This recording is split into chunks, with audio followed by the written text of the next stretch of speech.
The problem with playing games like this is that you get better at what you train.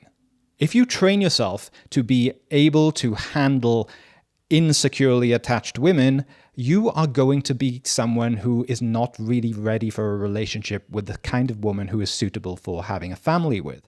I was talking to a guy in a comment section, and he was essentially admitting quite openly that he was gaming his girlfriend.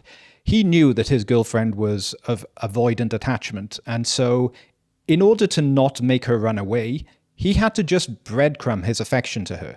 He had to behave sometimes like he wasn't all that interested.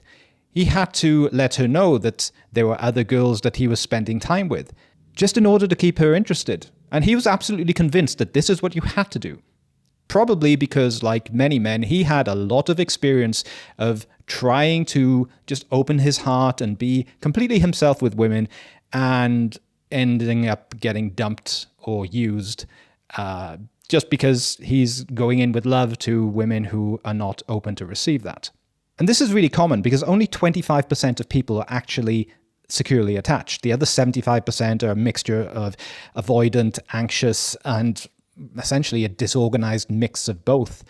And I say this as someone who is not always securely attached, or was not always securely attached. I'm much more secure now, but it's been a journey and it's been a lot of work. And the way most people approach relationships is, well, it's something that should just automatically work for everyone and it should just fit like a hand into a glove.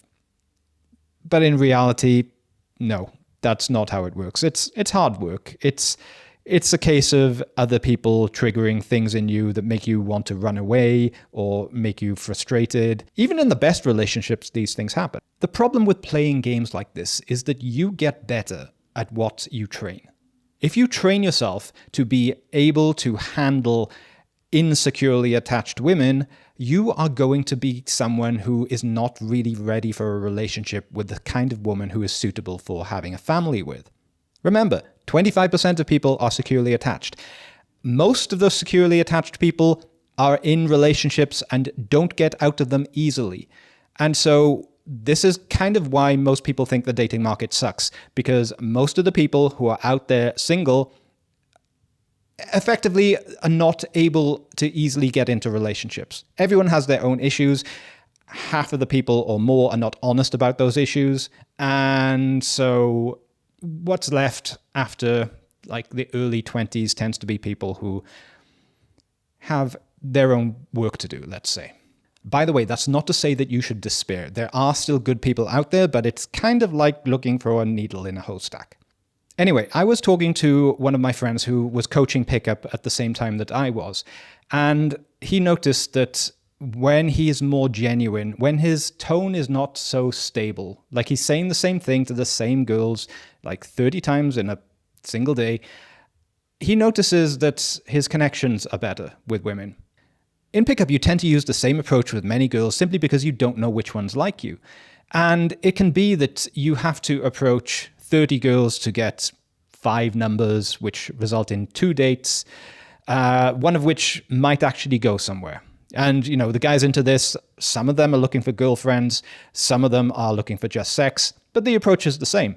But while they do teach you to try to form genuine connections, if your approach comes across overly robotic, that girl's going to think you're a psychopath. And in a way, you kind of are. Because you can do pickup in a way where you literally just treat the girl like a number. And you're just going about the required actions in order to get sex. And while that certainly works, I don't think it's doing the world or yourself any good. Because you're training yourself to be someone who doesn't get attached through sexual intercourse. And some people glamorize that. Some people just think they should be smashing through girls like Conan the freaking Barbarian. But that's not training yourself to be a suitable person for a long-term relationship. And like that guy I was talking about at the beginning of this video, he was breadcrumbing his girlfriend in order to get her to stay because he knew if he was completely open and loving with her, that's what makes her back away. That's what makes her need space. So by giving her more space than she's asking for automatically, he can keep her around. And the reason why that works is because he's validating her fear. If he was the sort of guy to be there for her no matter what, she probably wouldn't like him. She would probably think, this guy is way too clingy, way too needy, and I've got the ick, and then go chase some bad boy who's not really available for her. But if you go about projecting a persona like that, people aren't going to like you for you. They're going to just like the persona. The person isn't loved. Just the persona, just the emotional highs and lows, that they can't even connect to the person because they're still stuck in their own cycle. They can connect to their cycle of emotional highs and lows, but they can't connect to another person. And by playing that game, you also become someone who is less able to connect to people. While I believe it's really important to acknowledge that there are emotional highs and lows in people and to match energy and not overinvest in someone, spamming someone with love when they clearly just need some space to process, I think it's really important that you always have to be yourself. Because you being you really is the best filter. The goal is not to try to get as many girls or people or whatever to like you. The goal is to be completely yourself and let the right people stick with you. The guy who's breadcrumbing his girlfriend may very well lose her if he starts being his genuine self with her. But good freaking riddance. That type of girl is not one that should be in a relationship with anyone, and she's just going to cycle her own chaos with someone who's just as chaotic as her.